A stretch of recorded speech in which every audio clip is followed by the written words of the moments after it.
প্রথমেই যে বিষয়টা আপনার একটু দৃষ্টিগোচর করতে চাই স্যার, এটা হচ্ছে যে উম, আপনি জানেন যে আপনারই জায়গা যেটি আপনি আসলে চট্টগ্রাম আমরা বলি, সেই চট্টগ্রামে এমন কিছু ঘটনা ঘটছে, সেটি হলো যে আমরা অনেকেই পছন্দ করছি না, অনেকে এটার মধ্যে ষড়যন্ত্র দেখছি, অনেকেই দেখছে আতাত, অনেকে মনে করছে সরকার এটি ভালোভাবে হ্যান্ডেল করছে না। এই আমরা যদি একদম নাম ধরে বলি যে শেখ হাসিনার আমলের সংখ্যালঘু নিপীড়নের বিচার করাটা ছিল হচ্ছে সম্মিলিত সনাতনী জাগরণ জোটের ব্যানারে যে ৮ দফা, তার প্রধান দাবি। ৮ দফা নিয়ে দেশের তারা একের পর এক সমাবেশ করছিল, এমন এক অবস্থায় তাদের মুখপাত্রকে গ্রেপ্তার, জামিন নামঞ্জুর, তার জের ধরে একজন আইনজীবীকে হত্যা। এরপর সাম্প্রদায়িক সম্প্রীতি বজায় রাখার জন্য বর্তমান পরিস্থিতিটা, পুরো বিষয়টা অন্তর্বর্তীকালীন সরকার কি আসলে ঠিক ভূমিকা রয়েছে কিনা, নাকি তারা রাজনৈতিক সরকারগুলির মতোই ভুল পদক্ষেপ নিচ্ছে? আপনার কাছে একটু জানতে চাইছি। ধন্যবাদ। একটু আমি পুরোনো দিকে ফিরে যাই। এই 1930-এর দশকে চট্টগ্রামের কথা যখন উঠলো, তাই 30-এর দশকে বলছি। একজন দারোগা, তার নাম ছিল আহসানুল্লাহ। তাকে একজন সন্ত্রাসবাদী, তৎকালীন যেগুলো যুগান্তর, অনুশীলন প্রভৃতির দল ছিল, তারা বিপ্লবী নামে অভিহিত ছিল, তারা আহসানুল্লাহকে হত্যা করে। তিনি বোধহয় গোয়েন্দা শাখার দারোগা ছিলেন। তখন চট্টগ্রামে একটা হিন্দু মুসলিম দাঙ্গা লাগার উপক্রম হয়। এটা একটা পুরনো কাহিনী বলছে। এছাড়া যদি দেখেন, চট্টগ্রামে হিন্দু মুসলিম সম্পর্ক ঐতিহাসিকভাবে ভালো ছিল। চট্টগ্রাম একমাত্র জেলা বাংলাদেশে যেখানে বৌদ্ধদের একটা বিশাল আবাস আছে।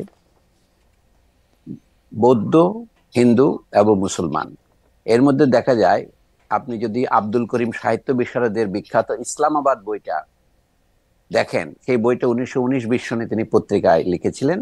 1964 সনে এটা বাংলা একাডেমি থেকে বই আকারে বের হয়। এখন আব্দুল করিম রচনাবলিতেও পাওয়া যায়। সেই বইতে দেখবেন চট্টগ্রাম একটা অদ্ভুত জায়গা, যেখানে হিন্দু মুসলমান দাঙ্গা বলতে গেলে কখনোই ঘটে নাই। তা আজকে এই চট্টগ্রামকে কেন্দ্র করে যদি আপনি বাংলাদেশে সাম্প্রদায়িক দাঙ্গা বাঁধানোর উস্কানি যে কেউ দিয়ে থাকে, সেটা অত্যন্ত ঐতিহাসিক দিক থেকে দেখলে দুঃখজনক। এখন শেখ হাসিনার নাম যখন আপনি নিলেন, শেখ হাসিনার একমাত্র মূলধন, আজকে তিনি একটা বিবৃতি দিয়েছেন বলে তাদের পার্টির যে ভেরিফাইড ফেসবুক পেজ, তা থেকে প্রচারিত হয়েছে, যে তিনি বলছেন যে চট্টগ্রামে যে আইনজীবী সাইফুল সাহেবকে হত্যা করা হয়েছে, সেটা তিনি নিজেই বলেছেন দুঃখজনক। এবং এইটাকে কেন্দ্র করে যে সমস্যা দেখা দিয়েছে, সেটারও তিনি নিন্দা জানিয়েছেন। এবং তিনি এই সনাতনী জাগরণ মঞ্চের নেতার মুক্তি দাবি করেছেন। এটা একটু হাস্যকর মনে হয় এই জন্যে, যে মূল সমস্যাটা যদি আমরা দেখি, যে সংখ্যালঘু নির্যাতনের কাহিনী যদি আপনি আদ্যোপান্ত দেখেন, বাংলাদেশে শেখ হাসিনার আমলেও সেটা কোনোদিন কমেনি। সুতরাং এখন তিনি ক্ষমতাচ্যুত হয়ে, ক্ষমতা হারিয়ে পালিয়ে যাওয়ার পর আবার ক্ষমতায় ফিরে আসার পথে একটা গুটি স্বরূপ এই সংখ্যালঘুর অধিকারের প্রশ্নটা তুলছেন।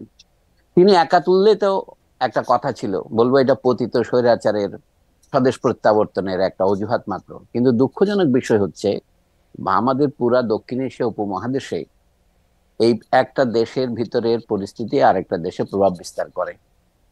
এখন পশ্চিমবঙ্গের মুখ্যমন্ত্রী মমতা বন্দ্যোপাধ্যায় সহ, অভিষেক বন্দ্যোপাধ্যায় সহ, তারা একদিকে বলছে আমরা পাশের দেশের অভ্যন্তরীণ ব্যাপারে কথা বলবো না, তবে এ ব্যাপারে আমরা কেন্দ্রীয় সরকারের নীতির সাথে একমত। এইখানে দেখা যাচ্ছে বিষয়টা বাংলাদেশের সীমা পার হয়ে পাশের দেশে চলে গিয়েছে, এবং এটা তাদের লক্ষ্য হচ্ছে এটাকে আন্তর্জাতিক রূপ দেওয়া। ধরুন, আইনজীবী সাইফুল সাহেবকে যেভাবে হত্যা করা হয়েছে, তা একেবারে একটা উদ্দেশ্য প্রণোদিত হত্যা বলে মনে হয়। তার লক্ষ্য ছিল যে এইটাকে কেন্দ্র করে চট্টগ্রাম থেকে যদি আগুন শুরু হয়, সেটা বাংলাদেশে ছড়িয়ে পড়তে আর বেশি দিন লাগবে না। এমনিতেই চট্টগ্রাম বাংলাদেশের দক্ষিণ পূর্ব কোণে অবস্থিত। তো সেই দাঙ্গা তারা সৃষ্টি করতে চেয়েছিলেন, সেটা হয়তো অসীম রাজনৈতিক ধৈর্যের কারণে বাংলাদেশের জনগণ সেটা আপাতত সফল হতে দেয়নি। কিন্তু ভবিষ্যতে একই প্রক্রিয়া যে শুরু হবে না তা বলা যায় না। এখন অনেক প্রশ্ন আছে। এই সনাতনী জাগরণ মঞ্চটা কি? সেটার মধ্যে যে নেতৃত্ব দিচ্ছেন যে ইসকন, সেটা কি?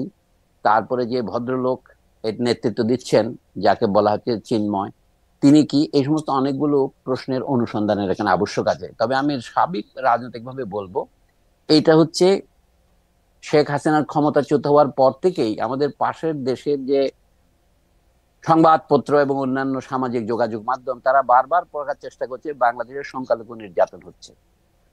এটা একেবারেই ভিত্তিহীন কথা। আওয়ামী লীগের সাথে যুক্ত আছে সংখ্যালঘু বা সংখ্যাগুরু এমন বহু লোকের উপর হামলা হয়েছে, এটা বাস্তব সত্য। কিন্তু এটাকে হিন্দু নির্যাতন হিসেবে দেখানো হচ্ছে একটা, যাকে বলা হয় প্রতারণা। দ্বিতীয় কথা বলি, এই ঢাকায় সম্প্রতি ঢাকা কলেজের ছাত্র এবং সিটি কলেজের ছাত্রদের মধ্যে মারামারি হয়েছে। তিতুমির কলেজ থেকে শুরু করে ঢাকা শহরের যে সমস্ত কলেজ ঢাকা বিশ্ববিদ্যালয়ের সাথে যুক্ত ছিল তারা পৃথক বিশ্ববিদ্যালয়ের মর্যাদা দাবি করছে।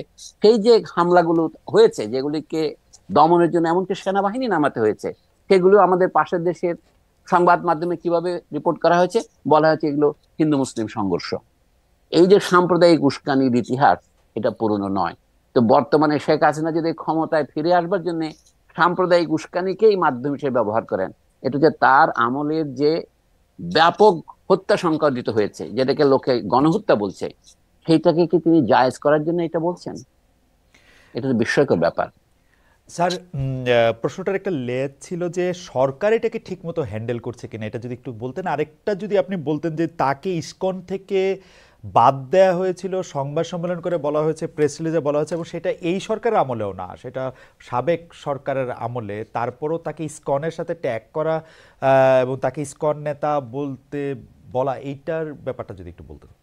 না না, ইসকন জিনিসটা কি জিনিস এটা দেখতে হবে। ইসকন জিনিসটা ইউরোপে শুরু হয়েছে, ইসকন জিনিসটা মার্কিন দেশে আছে, এবং পৃথিবীর বহু দেশে সিঙ্গাপুর বা কানাডা এটা নিষিদ্ধ হয়েছে। কেন হয়েছে সেটা আপনি আমার চেয়ে ভালো জানেন। তাদের ইসকন কে আন্তর্জাতিক কৃষ্ণ ভাবনামৃত সংঘ নামে বাংলায় অনুবাদ করা হয়েছে। ইন্টারন্যাশনাল মানে সোসাইটি ফর কৃষ্ণ কনসাসনেস, নামটা সুন্দর। এটার পিছনে যদি আপনি যেতে চান, এর পিছনে ভারতে যে আদর্শকে হিন্দুত্ববাদী আদর্শ বলা হচ্ছে, যেটাকে সরাসরি ফেসিবাদের সাথে সম্পর্কিত বলছেন অনেকেই। আমি বলবো এটা ফেসিবাদের সাথে সম্পর্কিত না, এটা তো ফেসিবাদী, এর আদর্শ ফেসিবাদী। তো সেইটার একটা যদি তরল সংস্করণ আপনি এমনকি শ্রীকৃষ্ণের নামেও প্রচার করেন, সেটা তো আপনার গণতান্ত্রিক হয়ে যায় না। এখন শ্রীকৃষ্ণের সাথে নামের সাথে এই ভদ্রলোকের নাম কি চিন্ময় কৃষ্ণ দাস, তার ভালো নাম কিন্তু কি যেন ধর, তিনি একজন কায়স্থ হিন্দু। তা আমি বলছি যে একজন মানুষ কোন সংগঠন থেকে কোন সংগঠনে যাচ্ছে সেটা বড় ব্যাপার নয়। বড় ব্যাপার হচ্ছে তার ভাবনা এবং আদর্শটা কি। তার এই যে সনাতনী জাগরণ মঞ্চ, এইটাও আমি মনে করি একটা বাংলাদেশে আন্দোলনকে বিপদগামী করার জন্য একটা সাম্প্রদায়িক আদর্শকে ব্যবহার করা। বাংলাদেশে খ্রিস্টান, বৌদ্ধ, হিন্দু ঐক্য পরিষদ আছে, তারা দীর্ঘদিন যাবৎ এখানকার যারা ধর্মীয় সংখ্যালঘু তাদের দাবিতে তারা আন্দোলন করছেন। সেই আন্দোলনে তো বহু পথ আছে, আমি তাকে আন্দোলনের পথ শিখিয়ে দেব না। কিন্তু এখন তারা যে এজিটেশন নিচ্ছে, ধরুন একজন মানুষকে গ্রেপ্তার করা হয়েছে, বাংলাদেশে শত শত রাজনৈতিক নেতাকে গ্রেপ্তার করা হয়েছে, শেখ হাসিনার আমলেও হয়েছে, এর আগে অন্যান্য আমলে হয়েছে, সামরিক আমলেও হয়েছে, এখনো হচ্ছে। এখন যে সরকার, এটা হচ্ছে অস্থায়ী সরকার, অন্তর্বর্তী বলছি আমরা। তো এই সরকারের আমলেও যারা গ্রেপ্তার হয়েছে তাদেরকে আদালত থেকে অনেক সময় দেখা গেছে লোকে ডিম ছুঁড়ে মারছে, নানা রকমের অনাচার করছে, যেগুলি খুব অভিপ্রেত নয়। কিন্তু চট্টগ্রামে একজনকে যদি গ্রেপ্তার করা হয় অথবা তাকে যদি জামিন দেওয়া না হয়, তাহলে আদালতে হামলা করতে হবে? এটা সাধারণ ব্যাপার নয়। এই যে অসাধারণ দিক, আমি এটার কথাই বলছি। এখন সরকার যদি ঠিকভাবে নিয়ন্ত্রণ করতে না পারে, এটা দুঃখজনক। এই সরকারের যোগ্যতার প্রশ্ন আমি তুলছি না, তার বৈধতার প্রশ্ন তুলছি না। এই সরকার তো নানা দিক থেকে বাধার মুখোমুখি হচ্ছে, এমনকি তার খোদ আমলাতন্ত্র তার সাথে সহযোগিতা করছে না বলে সরকারের ভিতর থেকে আমরা নানা রকমের উষ্মা শুনতে পাচ্ছি। এখন তো অন্তর্বর্তীকালীন সরকারের এখনো 4 মাস পার হয়নি, তাদের নানা রকমের দুর্বলতা আছে বটে, কিন্তু সেইগুলি আমাদের জন্য বড় হয়ে উঠছে নাকি? যে স্বৈরতন্ত্রকে অনেক রক্তের বিনিময়ে 15-17 বছরের তার যে অত্যাচার, তার থেকে মানুষ যে খানিকটা মুক্তি পেয়েছে, তখন যে শূন্যতা তৈরি হয়েছিল, একটা কথা আছে না, প্রকৃতি শূন্যতা সহ্য করে না, সেই শূন্যতা ঘূর্ণিবার্তার মতো এসে এই অস্থায়ী সরকারকে গঠন করেছে। অনেকে জিজ্ঞাসা করে এই সরকার বৈধ কিনা, এটা শপথ নেওয়া ঠিক হয়েছে কিনা। আমি এগুলিকে মনে করি এগুলো একাডেমিক কুতর্ক। আসলে দেশের দুর্বল অবস্থায়, দেশ যখন বলতে গেলে নেতৃত্বহীন, সেই সময় যাকে ছাত্র এবং জনসাধারণ যারা আন্দোলনে প্রাণ দিয়েছে তাদের প্রতিনিধিরা যাকে মনোনীত করেছেন, আপাতত তিনি সরকারে আছেন। তো তার যোগ্যতার অনেকগুলো ঘাটতি আছে। যেমন সরকার চলতে পারে না যদি তিনি সেনাবাহিনীর সমর্থন এবং সহযোগিতা না পান, সরকার চলতে পারে না তিনি যদি দেশের জাতীয় আমলাতন্ত্রের সহায়তা না পান। বর্তমান সরকার অনেক দুর্বলতা আছে বটে, কিন্তু এইটা হচ্ছে অসাধারণ পরিস্থিতি যেখানে সংঘবদ্ধভাবে দা দিয়ে কুপিয়ে আদালত প্রাঙ্গণে একজন সহকারী সরকারি কৌঁসুলিকে, এপিপি কে হত্যা করা হয়েছে। তো এইটা অবশ্যই সরকারের একটা ব্যর্থতা, কারণ সরকারকে দায়িত্ব নিতে হবে। এই ব্যর্থতার জন্য সরকারকে আপনি ফাঁসি দেবেন? ওকে স্যার, আমরা একটু সরকার গঠনের প্রসঙ্গটার মধ্যে আসি। আপনি একটু কিছুটা বললেন যে নেতৃত্বহীনতার সময় দায়িত্ব নেওয়া হয়েছে সেই সরকারকে ওভাবে বিবেচনা করা, কিন্তু আমরা তো দেখছি যে ক্রমাগতভাবে এই সরকার সাংবিধানিক কিনা, সংবিধানের অধীনে সরকার শপথ নিয়েছে কিনা, সংবিধানটা এখন ছুঁড়ে ফেলে দেওয়া উচিত কিনা, এরকম নানা ধরনের কথা আমরা শুনছি। আমরা সংবিধান সংস্কারে একটা কমিশনও গঠিত হতে দেখেছি স্যার, আপনার একরকম বন্ধুই তার নেতৃত্বে। তো সেইটার ব্যাপারে স্যার আপনি কি বলবেন? সংবিধানের কোন অংশটাতে আপনি সংস্কার চান? আমি আরেকটু স্যার এটার মধ্যে যুক্ত করতে চাই, আপনি বরাবরই ধর্মকে রাষ্ট্র পরিচালনার মধ্যে থেকে ব্যবহৃত যেভাবে হতে চায় সেটার বিরোধিতা করে আসছেন। ও জায়গা থেকেও যদি একটু বলেন যে সংবিধানের সংস্কার যদি হয়ও তাহলে সেইখানে আসলে রাষ্ট্রধর্ম বা ধর্মনিরপেক্ষতা এগুলি আসলে কিভাবে থাকবে? আপনাকে এখন আমি আরেকটা বইয়ের উল্লেখ করি। আবুল মনসুর আহমদ সাহেব একটা বিখ্যাত বই লিখেছিলেন, 1968 সনে প্রকাশিত হয়েছিল। উনি মারা গেছেন সম্ভবত 1978-79-তে। এর বইয়ের কয়েকটা সংস্করণ হয়েছে। সেখানে তিনি একটা মজার কথা উল্লেখ করেছেন সংবিধান সম্পর্কে বলতে গিয়ে। পাকিস্তানের প্রতিষ্ঠাতা ছিলেন মোহাম্মদ আলী জিন্নাহ। তার সম্পর্কে পাকিস্তানের সংবিধানের শুরুতে একটা মিথ্যা কথা লেখা হয়েছে। সেটা কি? যে মোহাম্মদ আলী জিন্নাহ পাকিস্তানকে একটা ইসলামী রাষ্ট্র হিসেবে গড়ে তুলতে চেয়েছিলেন। ঐতিহাসিক তথ্য হিসেবে সঠিক নয়, কারণ পাকিস্তানের গণপরিষদে মোহাম্মদ আলী জিন্নাহ 1948 সনে যে ভাষণ দিয়েছিলেন তাতে পরিষ্কার আছে পাকিস্তানের একটা সেকুলার ডেমোক্রেটিক রাষ্ট্র, বা আপনি লিবারাল কথারও যোগ করতে পারেন। তিনি কোথাও ইসলামিক রাষ্ট্র প্রতিষ্ঠার কথা বলেননি। অথচ পাকিস্তানের 1956 সনে সংবিধান গ্রহণ করে 9 বছর পরে সেখানে কিন্তু এই মিথ্যা কথাটা দিয়ে শুরু করেছে যে মোহাম্মদ আলী জিন্নাহর ইচ্ছা অনুসারে এটা ইসলামিক রাষ্ট্র হলো। একইভাবে বাংলাদেশের সংবিধান রচনার বহু আগে 1971-এর 10 এপ্রিল বাংলাদেশের স্বাধীনতার যে ঘোষণাপত্র দেওয়া হয়েছিল, সেখানে বাংলাদেশের মূল আদর্শ হবে গণতন্ত্র, ধর্মনিরপেক্ষতা, সমাজতন্ত্র ও জাতীয়তাবাদী। কথাগুলো লেখা ছিল? ছিল না। কিন্তু 1972-এ যখন সংবিধান গৃহীত হচ্ছে তখন সেটাই মিথ্যা কথা দিয়ে শুরু করেছে যে এগুলো হচ্ছে বাংলাদেশের সংবিধান রচনার, এগুলোর জন্য বাংলাদেশের মানুষ মুক্তিযুদ্ধ করেছে। না, মুক্তিযুদ্ধের আগের কোন দলিলে, আওয়ামী লীগের 6 দফায়, ছাত্র সংগ্রাম পরিষদের 11 দফায় এগুলো কোনো উল্লেখ ছিল না। শুধু উল্লেখ ছিল বৃহৎ শিল্প পাট প্রভৃতি জাতীয়করণ করা হবে। আওয়ামী লীগ 11 দফাটা গ্রহণ করেছে শেষ মুহূর্তে, যেন বাংলাদেশের জনগণের মধ্যে যে সাম্যের যে আকাঙ্ক্ষা সেটাকে খানিকটা নিজের পক্ষে টানার জন্য। এবং 1972-এর সংবিধানের যে প্রধান ত্রুটি সেটা হচ্ছে সে মিথ্যা প্রিয়াম্বল দিয়ে সে শুরু করেছে। 71-এর 10 এপ্রিলের যে ঘোষণাপত্র সেটা হচ্ছে বাংলাদেশের মুক্তিযুদ্ধের প্রকৃত ঘোষণাপত্র। অন্যগুলো ছিল কন্টিনজেন্ট, সাময়িক কথাবার্তা। মাঠের সেনাপতিরা কি বলেছেন অথবা অন্যান্য রাজনৈতিক নেতারা তাদের স্ব গ্রামে কি বলেছেন সেটা ধর্তব্য নয়। বাংলাদেশের সরকার গঠিত হওয়ার আগে 10 এপ্রিল, 17 এপ্রিল সরকার শপথ নিয়েছে আমরা জানি পরের সপ্তাহে। তো এই সরকার ঘোষণা দিয়েছিল বাংলাদেশ গঠিত হবে 3টা বড় আদর্শকে ভিত্তি করে, যে জনগণের মধ্যে সাম্য, মানুষের মর্যাদা রাষ্ট্র দেবে এবং সমাজে সুবিচার প্রতিষ্ঠা হবে। এইগুলি ছাড়া এগুলি কিছু অনুবাদ করে গণতন্ত্র, সমাজতন্ত্র, ধর্মনিরপেক্ষতা, জাতীয়তাবাদ বলেছে, এগুলি তো ভুয়া কথা। পরবর্তী এরশাদের সময়ে রাষ্ট্রধর্ম ইসলাম ঢোকানো হয়েছে। এখন এটা পরিস্থিতিকে জটিল করে তুলেছে। সমস্যা হচ্ছে বাংলাদেশে যদি ন্যায় বিচার প্রতিষ্ঠিত হয়, অর্থাৎ গণতান্ত্রিক শাসন ব্যবস্থা থাকে, বাকি সবগুলোর গ্যারান্টি। আবুল মনসুর আহমদ পরিষ্কার করেই বলতেন আমাদের রাষ্ট্র চিন্তাবিদদের মধ্যে একজন বড় চিন্তাবিদ কিন্তু উনি, যদিও আমরা তাকে এখন পাত্তা দিচ্ছি না। তিনি আওয়ামী লীগের প্রথম যুগের নেতা এবং এমনকি একসময় পাকিস্তানের অস্থায়ী প্রধানমন্ত্রী হয়েছিলেন। সেই ভদ্রলোক বলছেন গণতন্ত্রই হচ্ছে ধর্মের গ্যারান্টি। আমি এই জন্য বলছি যারা ভারতবর্ষে মুসলিমদের নিরাপত্তা এবং নিরাপত্তার গ্যারান্টি চান সেইটাকেই ভারতবর্ষে ধর্মনিরপেক্ষতা বলেন। সমস্ত মুসলিম নেতারা তাই বলেন।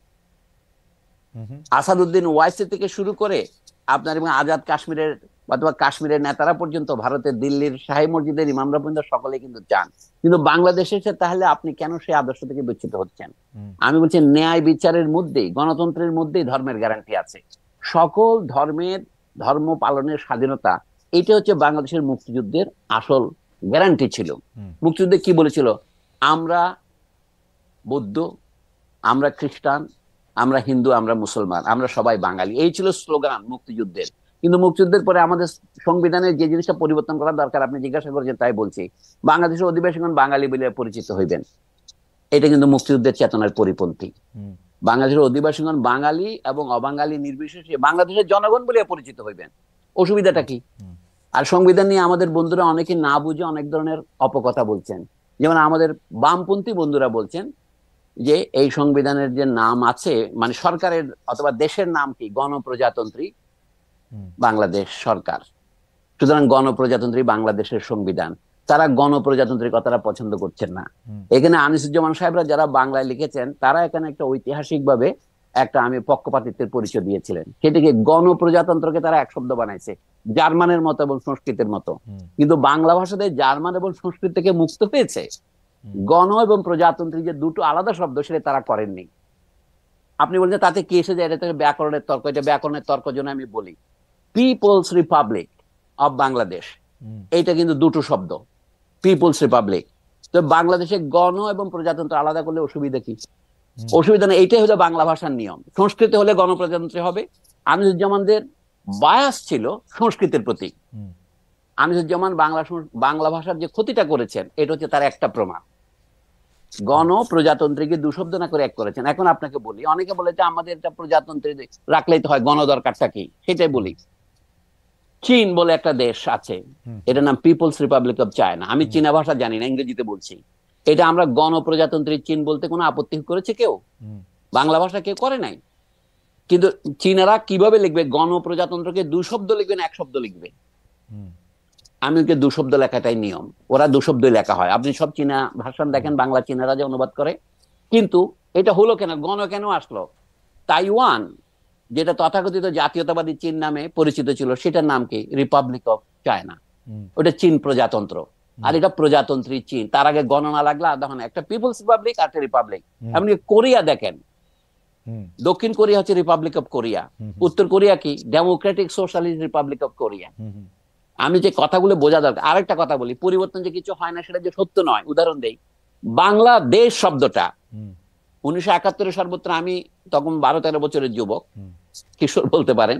আমার কিন্তু তখন আক্কেল বুদ্ধি হয়েছে, পৃথিবীতে আমি সব ফলো করেছি। আমাদের পতাকার মধ্যে বাংলাদেশ তৎকালীন পূর্ব পাকিস্তানের ম্যাপটা ছিল সূর্যের মাঝখানে। এটা স্বাধীনতার পর তুলে দেওয়া হয়েছে, তুলে দিয়ে ভালোই করেছি আমরা। কিন্তু এটা তখন ম্যাপ দিতে হয়েছিল কেন? অনেকে কুপ্রচার করছে পাকিস্তানিরা, আপনি ভারতের সাথে এক হয়ে যাচ্ছেন, সেই জন্য এটা করা হয়েছিল। কিন্তু যখন আমরা ভারতের সাথে এক না হয়ে স্বাধীনতা বজায় রেখেছি, তখন এটা তুলে দিলে অসুবিধা নেই। গেল। বাংলা এবং দেশ দুটো শব্দ ছিল, আমরা বলি অনিরেট শব্দ ছিল। বাংলাদেশ স্বাধীনতার পর আমরা বাংলাদেশকে এক শব্দ করেছি। তাহলে বাংলাদেশকে এক শব্দ করাটা ভালো, কিন্তু গণপ্রজাতন্ত্রকে আলাদা করা দরকার ছিল। এই হচ্ছে কথা। এখন প্রজাতন্ত্র নিয়ে বলি, আমাদের অনেক বন্ধু বলছেন আমরা কার প্রজা, এখানে তো রাজা নেই। আমি যে এটা তারা এর দ্বারা প্রমাণ করছেন যে তারা মূলাও চেনেন না, গাজরও চেনেন না। মানে প্রজাতন্ত্র বলতে তারা মনে হয় আমরা তো নাগরিক। আরে আমরা সবাই নাগরিকতা, গ্রামের লোক তো পল্লীর লোক, সে নাগরিক হবে কেন? কিন্তু নাগরিক কথাটা সমস্ত সিটিজেনের অনুবাদ হিসেবে ব্যবহৃত হচ্ছে। অর্থাৎ গ্রামে হোক, বাড়ি আপনার পাহাড়ে হোক, আপনার ঢাকা শহরে হোক, এমনকি আপনি নিউ ইয়র্ক শহরে থাকেন, আপনি নাগরিক, যদি মার্কিন নাগরিকত্বের মধ্যে গ্রহণ করে না থাকেন আর কি। তো কথা হচ্ছে, এই আমরা নাগরিক বলতে যেমন একটা ব্যবহার করি রূপক আকারে, প্রজা কথাটাও রূপক আকারে। কিন্তু আমাদের বন্ধুরা যারা রূপক বুঝেন না, এরা আবার বামপন্থী, এটা নিয়ে তারা আবার প্রবন্ধ লেখেন। এটা আমি বহুদিন আগে প্রতিবাদ করেছি। প্রজা শব্দের অর্থ হচ্ছে সাবজেক্ট। সাবজেক্ট মানে জমিদারের প্রজা নয়, এটা হচ্ছে আইনের প্রজা। যে আইন ছাড়া জনগণ গঠিত হয় না। এটা জঙ্গলের জনগণ, জনগণ নয়। যে জনগণ আইনের দ্বারা সংঘবদ্ধ, আইনের দ্বারা পরস্পরের সাথে বন্ধনে আবদ্ধ। আইন মানে এটাই হচ্ছে মৌলিক আইনটা, হচ্ছে সংবিধান। তাহলে সংবিধানের আগে আমরা জনগণ হই না। যদি বা কথাটা মনে হচ্ছে ডিম আগে না মুরগি আগের মতো। জনগণই সংবিধান রচনা করে, এবং সংবিধান রচিত হলে জনগণ প্রকৃততে জনগণ হয়, তখন তাকে প্রজা বলে। অর্থাৎ যখন আমরা একত্রিত হই, আমরা যখন সংবিধান রচনা করি, তখন আমরা নাগরিক। কিন্তু সংবিধান রচনা করার পরে আমরা আইনের হাতে নিজেকে সমর্থ করি, আমরা ব্যক্তি হিসেবে, তখন আমরা প্রজা। ব্যক্তি হিসেবে প্রজা, কিন্তু সামগ্রিকভাবে আমরা নাগরিক। এই যে শব্দ দুটোর যে পার্থক্য, এটার জন্য সংবিধান বদলাইতে হবে, এটা আমি মনে করি না। গণপ্রজাতন্ত্র সঠিক আছে, এটা আমার বক্তব্য। এবং সকল ধর্ম পালনের গ্যারান্টি থাকবে, এটাই হচ্ছে আমাদের সংবিধানের মূলনীতি। আপনি সেখানে মূল ধর্ম হিসেবে পৃথিবীর বহু দেশেই খ্রিস্ট ধর্মকে মূল ধর্ম হিসেবে গ্রহণ করা হয়েছে। যেমন ধরেন সুইডেন, সুইডেন মনে হচ্ছে না একটা খুব ডেমোক্রেটিক সোশ্যাল ডেমোক্রেটিক রাষ্ট্র, সেখানে সুইডিশ চার্চকে আপনার ট্যাক্স দিতে হয়। ইংল্যান্ডে অ্যাংলিকান চার্চ হচ্ছে ইংল্যান্ডের জাতীয় চার্চ। তো সেই হিসেবে ইসলাম যদি রাষ্ট্রধর্ম বলে, এইটা বদলাবার জন্য একটা লাফালাফি করার কিছু নাই। আসল গ্যারান্টি হচ্ছে সকল ধর্মের পালনে ইসলাম যে সুবিধাটা পাবে বাংলাদেশে, অন্যান্য ধর্ম সেই সুবিধা পাবে কিনা, এটা হচ্ছে আসল কথা। আমি মনে করছি এইগুলি আসল কথা হচ্ছে সরকারের যে স্বৈরতান্ত্রিক প্রবণতা, এটা বন্ধ করার জন্য কোন কোন জায়গায় আমাদের যেতে হবে। এটা বন্ধ করার জন্য আমাকে যেতে হবে, সেটা হচ্ছে আমাদের সংবিধানে এমন বিধান রাখতে হবে যেন স্বৈরতান্ত্রিক প্রবণতা না আসে। যেমন এখন রাষ্ট্রকে বানানো হয়েছে একটা আমলাতান্ত্রিক রাষ্ট্র।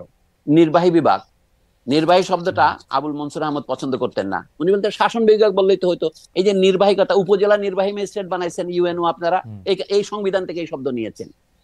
এমনকি সংবিধান কথাটাও অত্যন্ত কঠিন কথা, কিন্তু একটা কথা যখন একবার চালু হয়ে যায় তখন এটার বদলানোর দরকার নাই।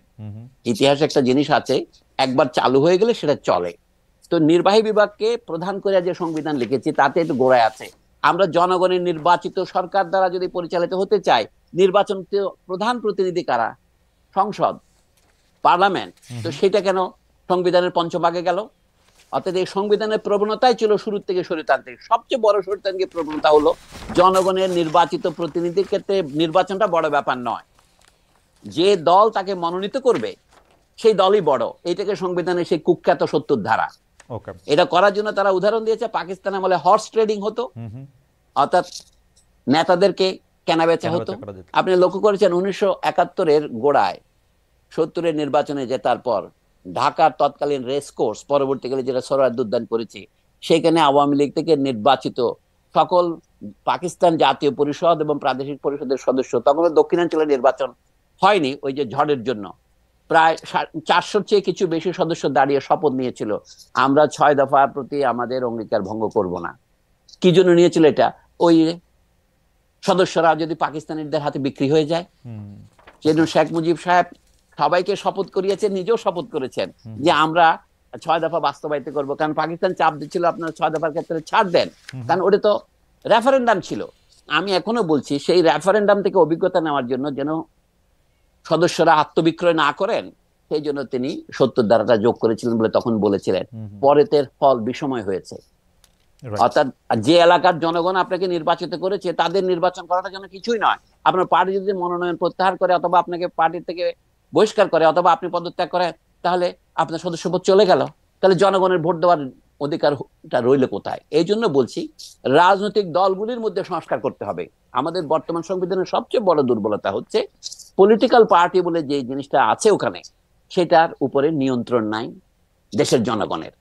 পলিটিক্যাল পার্টিকে নিজেকেই নির্বাচিত হতে হবে, তার ভিতরে যে পার্টি কে নমিনেশন পাবে কে পাবে না এটা তার ভিতরে নির্বাচিত হতে হবে জনগণতান্ত্রিক প্রক্রিয়ায়। এখন উপর থেকে যে নির্বাচনের মনোনয়ন বাণিজ্য হয়, সেটা হচ্ছে আমাদের দেশের স্বৈরতন্ত্র প্রতিষ্ঠার প্রথম পদক্ষেপ। আমরা এক স্বৈরতন্ত্রের হাত থেকে নিস্তার পেয়ে আরেক স্বৈরতন্ত্রের হাতে যেতে চাই না। এটা যদি আপনি গ্যারান্টি করতে চান, সংবিধানে এই প্রয়োজনীয় পরিবর্তনগুলো করতে হবে। স্যার, আমি একটু র্যাপ আপ করি যে আপনি বলছেন যে গণপ্রজাতন্ত্রের মধ্যে গণপ্রজাতন্ত্রী দুইটাই রাখা দরকার আছে, কিন্তু শব্দ দুইটা আলাদা হওয়া প্রয়োজন। বাঙালি সবাইকে না বলে বাংলাদেশের জনগণ বলা যেতে পারে। আপনি ধর্মের ক্ষেত্রে আপনি বলছেন যে সাম্য মর্যাদা বিচার যদি নিশ্চিত করা যায়, আলাদা করে ধর্মনিরপেক্ষতা রাখার দরকার নাই, তবে রাষ্ট্রধর্ম ইসলাম যদি থাকলেও থাকতে পারে, এইটা যদি গ্যারান্টি দেয় যে অন্য ধর্মগুলির। Sir, correct me if I am wrong, আমি শুধু জাস্ট র্যাপ আপ করতেছি কারণ অনেকগুলি প্রশ্ন। না, আমি বলছি আমি একটু আপনাকে বলি, আপনি এক জায়গায় রং। সেটা হচ্ছে কি, আমাদের রাষ্ট্রের মূল লক্ষ্য যে ধর্মনিরপেক্ষতা একটা কথা, এই কথার মধ্যে অনেক রকমের ব্যাখ্যা হয়, কিন্তু সেই কথার মর্মটা যদি আমরা পরিষ্কার করি যে ধর্মের ক্ষেত্রে রাষ্ট্র কোনো পক্ষপাত করিবে না। ওকে, ধর্মনিরপেক্ষ কথাটার ইংরেজি হচ্ছে সেকুলারিজম, যেটা নিয়ে এরা এখন বর্তমানে আমাদের দেশের মানে ইসলামী সম্প্রদায়ের মধ্যে এই নিয়ে একটা ভুল বুঝাবুঝি আছে। তারা মনে করে সেকুলারিজম মানে নাস্তিকতা, সেটা সঠিক নয়। সেকুলারিজম মানে হচ্ছে দুনিয়াদারি। কারণ সেকুলার কথার অর্থ যদি তারা বুঝতো তাহলে তারা এটা বলতেন না। তারা সেকুলার বলতে নাস্তিক মনে করেন। সেকুলার শব্দের আক্ষরিক করতে হচ্ছে সেকুলার এবং সার্কুলার পরস্পর বিপরীত শব্দ। সার্কুলার মানে যেটা বৃত্তাকারে চলে, সেকুলার মানে বৃত্তাকার নয়, যেটা এগিয়ে চলে। সেকুলার শব্দের আক্ষরিক করতে হচ্ছে আপনার নন সিক্লিক্যাল, যা বৃত্তাকার নয়। তার মানে কি, আগে আমাদের দেশের মানুষ মনে করতো মানুষ জন্মায়, দুঃখ পায় এবং মারা যায়, জীবন হচ্ছে একটা বৃত্তের মধ্যে চলে। আমরা আমাদের পূর্বপুরুষ যে ভাবে জন্মগ্রহণ করেছে এবং একই বৃত্তি অবলম্বন করেছে, কুমারের ছেলে কুমার থাকবে, ব্রাহ্মণের ছেলে ব্রাহ্মণ থাকবে, চামারের ছেলে চামার থাকবে, এটা হচ্ছে বৃত্তি। আমরা এখন পেশাকে বৃত্তি বলি না। বৃত্তিকে ছাড়িয়ে গিয়ে আপনি জন্মাতে পারেন কামারের ঘরে, কিন্তু আপনি প্রধানমন্ত্রী হতে পারেন। এইটা নেপোলিয়নের সময় ফ্রান্সে বাস্তবায়িত হয়েছে। নিম্ন পরিবারের ছেলে উচ্চপদ দখল করেছে, পুরনো ফিউডালিজম চলে গেছে। এই ফিউডালিজম বিরোধী মনোভাবকে সেকুলারিজম বলা হতো। কিন্তু এখন কে চোরা না শুনে ধর্মের কাহিনী। তা আমি এই জন্য বলি সেকুলার শব্দের অর্থ হচ্ছে দুনিয়াদারি। মুসলমানরা যখন প্রতিদিন যে আমরা প্রার্থনা করি, আমি এটা বহুবার টকশোতে বলেছি, রিপিট করা পছন্দ হয় না, তবু আপনাকে বলি, রাব্বানা আতিনা ফিদ দুনিয়া হাসনা ওয়া ফিল আখিরাতি হাসনা। মানে কি, হে প্রভু আমাদের, তুমি আমাদের দুনিয়াকে সুন্দর করে দাও এবং তুমি আমাদের পরকালকেও সুন্দর করে দাও। তাহলে রব্বানা আতিনা ফিদ দুনিয়া হাসনা, এটা হচ্ছে সেকুলারিজম। সেকুলারিজম মানে হচ্ছে চাষবাস করা, সেকুলারিজম মানে হচ্ছে জীবিকা অর্জনের কাজ করা। এই জন্য হাদিসে আছে আদ দুনিয়া মাজরাআতুল আখিরা, দুনিয়া হচ্ছে আখিরাতের শস্যক্ষেত্র। এই আখিরাতের শস্যক্ষেত্রটা হচ্ছে সেকুলারিজম। চাষবাস করাটা সেকুলার কাজ। এই যে আপনি বললেন না কথা বিক্রি করে খান, এটা তো সেকুলারিজম। আপনি কি এটা বন্ধ করবেন? স্যার আমি খালেদ মাহমুদ, খালেদ মহিউদ্দিন যে ডয়েশে ভেলে ছাড়া ঠিকানা আসছে, এটা হচ্ছে সেকুলারিজম। এটা আপনার পেশা। স্যার মুসলমানদের যে অধঃপতন হচ্ছে, এটা হচ্ছে কি তারা সেকুলার কাজে পিছিয়ে পড়ছে। আমি সেই জন্য বলি কি, এই শব্দ নিয়ে তর্ক না করে, এটা আমাদের প্রধান তর্ক নয়। আমাদের এখন দরকার সংবিধানের মধ্যে সবচেয়ে বিপজ্জনক যে ধারাগুলো আছে সেগুলিকে বর্জন করা এবং সেখানে নতুন ধারা অভিষিক্ত করা। সেটাকে আপনি পুনর্লিখন বলবেন, নতুন সংবিধান বলবেন। যারা অশ্রদ্ধা করে বলে সংবিধান ছুড়ে ফেলবে, পৃথিবীর বহু ইতিহাস আছে। ফ্রান্স এখন 5-6টা সংবিধান গৃহীত হয়েছে বিপ্লবের পর থেকে, কিন্তু ফ্রান্সে আছে। তারা এগুলোর নাম দিয়েছে first Republic, second Republic, third Republic, fourth Republic, এমন দাগলের সময় ফিফথ রিপাবলিক হয়েছে আলজেরিয়ার বিপ্লবের সময়। এইগুলি আমেরিকানরা কি করছে? আমেরিকানরা 1783 সনে ইংল্যান্ডকে সারেন্ডার করাইছে 8 বছর মুক্তিযুদ্ধের মাধ্যমে। এই লোক এগুলি ভুলে যায়, যেখানে আপনি বসে আছেন সেখানে ফিলাডেলফিয়া সম্মেলনে। তারপরে তারা আর্টিকেলস অফ কনফেডারেশন বলে প্রথম সংবিধান গ্রহণ করে 1783-তে। সেইটা 4 বছর পরে ছুঁড়ে ফেলে দিয়ে তারা 1787-তে একটা সংবিধান গ্রহণ করার 4 বছর পরে দেখলে কি, আরে এই সংবিধান তো অপূর্ণ। তখন তারা বিল অফ রাইটস 10টা অ্যামেন্ডমেন্ট সহ গ্রহণ করে 1791-তে, আবার 4 বছর পরে। তো তাতে কি আমেরিকান রিপাবলিকের কোনো ক্ষতি হয়েছে? তারা ওখানে লিখছে কি, in order to make a more perfect union. এটা ছিল আমেরিকাদের 13টা প্রদেশ বা 13টা পুরনো কলোনি মিলে একটা মোর perfect United states of America গঠন করার জন্য করেছে। আমি মনে করি আমাদের এখানে ওই যে আমাদের অধিবাসীগণ বাঙালি বলিয়া গণ্য হইবেন, এটা বাদ দেওয়া দরকার। ওকে, আচ্ছা স্যার, এই প্রসঙ্গে স্যার এটা শেষ প্রশ্ন, আপনি যদি এটা বলেন যে আপনি ঠিকই বলেছেন যে শেখ হাসিনার সময়ও সংখ্যালঘুরা নানাভাবে নির্যাতিত হয়েছে, সংখ্যালঘু হিসাবেও হয়েছে, প্রতিপক্ষ হিসাবে হয়েছে, দুর্বল হিসাবেও হয়েছে। রামু ঘটনা আমরা ভুলে যাই নাই, কুমিল্লাতে এই ঘটনার পরে তার সারা দেশে যা হয়েছে তা ভুলে যায় নাই। সারা দেশে সংখ্যালঘুদের জমি দখলের অসংখ্য ঘটনা ঘটছে বলে আমার অনেক বন্ধুবান্ধব জানাইছে। প্রশ্নটা হচ্ছে স্যার, ধর্মনিরপেক্ষতা শব্দটা থাইকাও এটার কোনো ইতর বিশেষ সে সময় হয় নাই। এখন যদি এই শব্দটা না থাকে তাইলে কি স্যার এটা ভালো হবে? মানে এটা না থাইকে কি আসলে, মানে এইটা নিয়ে যদি আমি এটা তুলে দিতে বলছি না। আমি যে এই ব্যাপারে আমাদের পাশের দেশ ভারতকে তো নানাভাবে আমরা অনুসরণ করি। সেখান থেকে আমরা পেঁয়াজ আমদানি করি, আলু আমদানি করি, এমনকি গরু আমদানি করতাম, এবং তাদের থেকে নানা রকমের কলকবজা আমরা আমদানি করি, সেগুলির মূল্য, এমনকি আদানির বিদ্যুৎ আমদানি করি, তাই না? তো ভারত থেকে সেকুলারিজম কথাটা আমদানি তো করতেই পারেন আপনি। ভারতে মুসলমানরা কেন সেকুলারিজম চায়? ঠিক একই কারণে বাংলাদেশেও অন্যান্য সংখ্যালঘুরা সেকুলারিজম চাইবে। এখানে অর্থাৎ আপনার শব্দ নিয়ে তর্ক না করে আমি অর্থের দিকে আপনাকে মনোযোগ দিতে আকর্ষণ করছি। আমি যে কোনো দেশেই মার্কিন যুক্তরাষ্ট্রের সংবিধানের যে কথা আমি উল্লেখ করলাম, বিল অফ রাইটস এর 1 নম্বর যে অ্যামেন্ডমেন্ট, তাতে কি লেখা আছে? বলা হচ্ছে রাষ্ট্র, ওখানে বলা আছে দি কংগ্রেস, তাদের তো আইনসভাই সর্বপ্রধান, ওরা আইন প্রণয়ন করে, ওরাই এক্সিকিউটিভকে বৈধতা দেয়, ওরাই জুডিশিয়ারিকে আপনার কি বলে অনুমোদন দেয়। তো সেই ওরা বলছে যে তারা কোনো চার্জ প্রতিষ্ঠা করবে না। তখন আমেরিকার 30-35টা খ্রিস্টানদের ধারা উপধারা ছিল। রাষ্ট্র ওগুলো কোনো পক্ষ নেবে না, তবে বলছে তবে সকলের ধর্ম পালনের স্বাধীনতার গ্যারান্টি কংগ্রেস দেবে। ওকে, এটাকে আমেরিকানরা বলে না বাক স্বাধীনতা, বাক মত স্বাধীনতা, প্রকাশের স্বাধীনতা, সবই এক Bill of ধারাতে Rights, আছে। এই জন্য right. কত বলে my first amendment rights, first Right. Amendment রাইটের মধ্যে ধর্মীয় স্বাধীনতাও আছে। আমি যে বাংলাদেশের কথাটাকে আমি রিফ্রেশ করতে বলছি যে বাংলাদেশের সকল ধর্মের ওকে, স্বাধীনভাবে ধর্ম পালনের গ্যারান্টি দেওয়া হবে, এটা হচ্ছে রাষ্ট্রের দায়িত্ব। এটাকে যদি আপনি ধর্মনিরপেক্ষতা না বলতে চান, না বলেন, কিছু আসা যায় না। মানে শব্দটার মানে বাংলা- সিমেন্টিক্সটার দিকে না দেখে স্যার না, শুধু তাই নয়, বাংলাদেশের শতকরা 90 জন লোক যেহেতু মুসলমান বলে দাবি করে, তো তারা যদি বলে কি ইসলাম এখানে ধর্ম সমূহের মধ্যে 1 নম্বর, তাহলে আপনি তাকে বেশি একটা বাধা দিতে পারবেন না। এটা বাংলাদেশের মুসলিম মেজরিটি স্টেট বলতেছে না, সেই কথাটাকে যদি ইসলামকে রাষ্ট্রধর্মের কথাটা একটা গুরুত্বপূর্ণ শব্দ, জেনারেল এরশাদ তার রাজনৈতিক স্বার্থ আদায়ের জন্য করেছিলেন, এটা আমি বলবো দরকার ছিল না। ওকে, কিন্তু একবার যখন উনি দিয়েছেন, আপনি যখন এখানে তুলতে যান, এখন বাংলাদেশের লোকজন এটাকে ভুল বুঝবে। যেমন ধরেন ওই যে একটা প্রভাত মুখোপাধ্যায়ের বিখ্যাত গল্প আছে না, গ্রামের 2 জন মাস্টারের মধ্যে কে বেশি ইংরেজি জানে, রাইট, এটা নিয়ে একটা 2 গ্রামের মধ্যে একটা দ্বন্দ্ব দাঙ্গা লেগে গিয়েছিল। তো একজন বলছে আই ডু নট নো মানে কি বলো, তো একজন বলে আরে এর মানে তো সোজা, এটা সহজ, আমি জানি না। তখন বলে দেখো ভদ্রলোক জানে না। তো বাংলাদেশে আপনি ধর্মনিরপেক্ষতা নিয়ে আলোচনা করার জন্য আমাকে যদি ফাঁসাতে চান, আমি আপনার ফাঁদে পা দেবো না। না স্যার, বরং যারা ফাঁদে পা দিচ্ছে বা ফাঁদে পা দিচ্ছে না ওভাবে দেখা তো একরকম। জনাব মোহাম্মদ তরিকুল ইসলাম আমাদেরকে অনেকগুলি মেসেজ পাঠিয়েছেন, যিনি বলতে চেয়েছেন যে খালেদ মহিউদ্দিন ভাই আজকে জায়গা মতো ধরা খাইছে। যাই হোক, আমি মানে এটা দর্শক অনেকবার এই কথা বলছেন যে এটি জায়গা মতো ধরা খাওয়া হয়েছে, হয়তো ধর্মনিরপেক্ষতা বা সংবিধানের প্রশ্ন নিয়ে বলছেন। আমরা একজন জুরিস্টও বটে, আপনি যদিও মানে আইন পেশায় নাই, আপনি শিক্ষকতা পেশায় আছেন, সেজন্য আপনি যে এই কথাটা বলেছেন, কিন্তু কেউ কেউ এটা নিয়ে প্রশ্ন করেছেন যে দেওয়ানি বা ফৌজদারি অপরাধ যদি না করেন, অর্থাৎ বুদ্ধিজীবী, শিক্ষক, সাংবাদিকরা, তাদের বিচার কিভাবে হতে পারে? মানে টক শোতে কেউ যদি শেখ হাসিনার পক্ষে কথা বলে থাকেন, সেটা অপরাধমূলক কর্মকাণ্ডের মধ্যে পড়বে কিনা, বা আপনি এটা মিনও করছেন কিনা? আচ্ছা, ধন্যবাদ।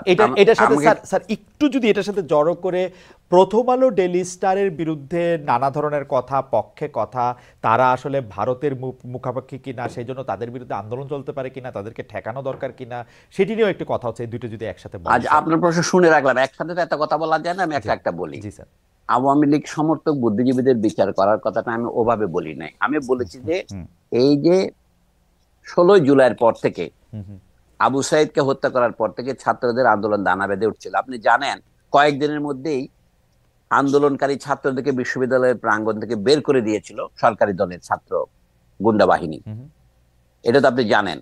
আন্দোলন একদম স্থিমিত হয়ে গেছিল। তখন ঢাকা বিশ্ববিদ্যালয়ের শিক্ষক সমিতি, আমি নাম করে বলছি, কি ভূমিকা পালন করেছিলেন? তারা এদেরকে দুষ্কৃতকারী আর সন্ত্রাসবাদীর চেয়ে কোনো কম কিছু বলেননি। শেখ হাসিনা যখন বললেন রাজাকারের ছেলে পেলে, তখন ছেলেমেয়েরা যখন স্লোগান দিল যে আমরা রাজাকার, আমি রাজাকার, তুমি রাজাকার, তখন এইটাকে বুদ্ধিজীবীদের যে বুদ্ধির কতটা বাহুল্য সেটা উল্লেখ করছি। ঢাকা বিশ্ববিদ্যালয়ের শিক্ষক উনি নন, ডক্টর মোহাম্মদ জাফর ইকবাল, যিনি বিজ্ঞান লেখক এবং সম্মানিত বৈজ্ঞানিক এবং একজন মুক্তিযুদ্ধের শহীদ পরিবারের সন্তান। তিনি কি বললেন? আমি ঢাকা বিশ্ববিদ্যালয়ে যাব না। কেন যাবেন না? কারণ ওখানে ছেলেরা রাজাকার। অর্থাৎ উনি ব্যঙ্গটাও বুঝতে পারছেন না। কোন একটা রেজিম যে ফ্যাসিস্টকে ফ্যাসিস্ট নয়, তার একটা মাপকাঠি হচ্ছে সে ক্যারিকেচার বা ব্যঙ্গকে কিভাবে নেয়, স্যাটায়ারকে কিভাবে নেয়। জাফর ইকবাল সাহেব স্যাটায়ার বুঝতে পারেন নাই। যারা নিজেদেরকে রাজাকার বলছে তারা তো স্যাটায়ার করছে শেখ হাসিনাকে। শেখ হাসিনাই আসলে রাজাকার বলতে চেয়েছে ওরা। তুমি কে, আমি কে, রাজাকার রাজাকার। একজন বলতো না আওয়ামী লীগের ন্যারেটিভটা কি ছিল আপনারা জানেন?